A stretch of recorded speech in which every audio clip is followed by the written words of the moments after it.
This is the story about the man in black, and it's a true story. I remember when I was 7, and my mom, dad, and myself drove to my grandma's house for the evening to spend a few hours with them, and all was going well. And they was laughing and joking around for a good while, talking and having fun.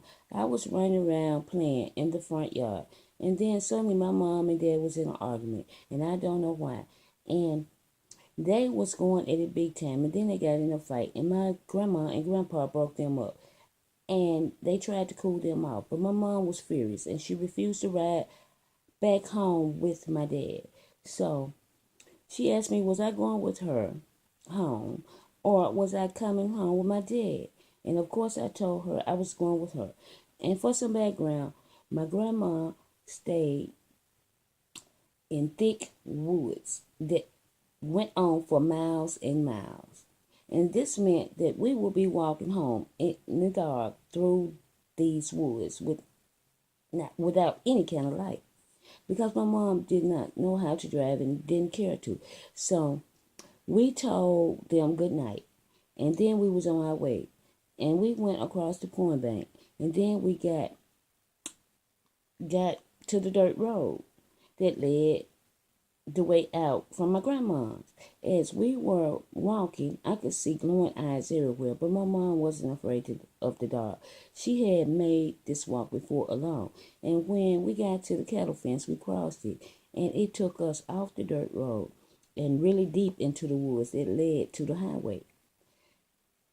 And so we were walking, not saying anything, and she was holding my hand the whole time we were walking, and I was right beside her, and we just kept walking. Things were all right for a while, but it was so dark and spooky. And then a man appeared out of nowhere, a few feet behind us at a slow pace.